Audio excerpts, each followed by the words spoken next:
โรเดอร์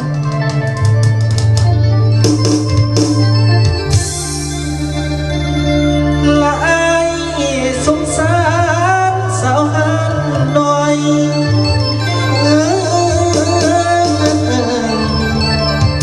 มานั่งอ้อยน้อเสียจริงจะอ้อยเลี้ยงให้มีโกมานั่งทรงกะสันโอขอให้งงดอกเกือนก่อน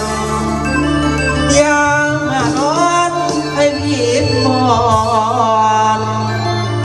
ดวงแสงสีนิมนต์นอนยังสาวเขายกนอน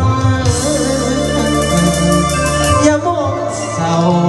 เนาพัวพับกำเว้นนา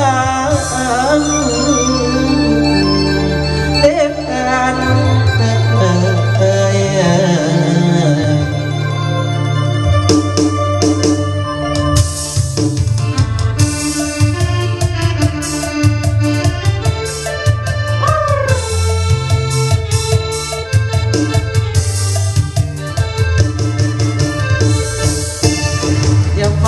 สวงไปเลยน้องเบื่อห้อยน้องมาหันมองป่าป่า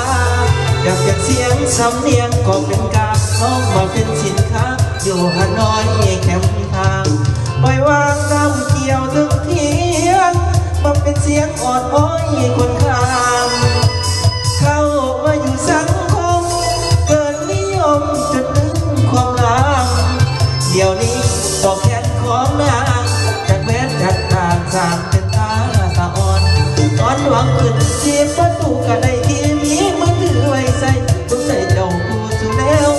ได้อุ้มแก้วอย่าให้ล้นหลุดนึงเดี๋ยวนี้คนเขาดื้อว่ากำลังขอ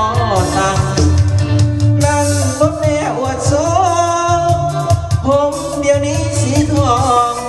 ยามได้มีอายมีใจแท้น้องอย่าลืมหันมามองท้องกินลำเนาพอเจ้าอยากได้เสื้อหนาวอยากได้สิ้นนี้อย่าเฝ้าลืมเมื่อยามได้ดีเกิดทางอายนี้บอกให้คิดอิสาการแม่เป็นสงครามเดียวบินเซินการแม่เป็นสงครามเดียวบินเซินเย้าเมื่อเกิดเดือดร้อนอย่านอนหนักเมียสะเล็ดกินใจแก่ไม่ดูก็ยังหาให้บ่ทันอาพองเลือกเงินย้อนจนลืมลา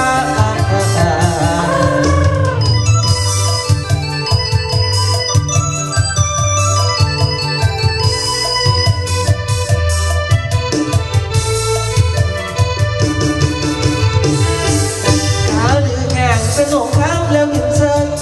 กาลือแดงเป็นสงครามแล้วหินเซินย้ำมาเกิดเดือดร้อนอย่านอนกลางแดดแสดงคิดใจแฟนไม่ดูก็ยังหาใจบ่ทันอาพองเลือกเงินย้อ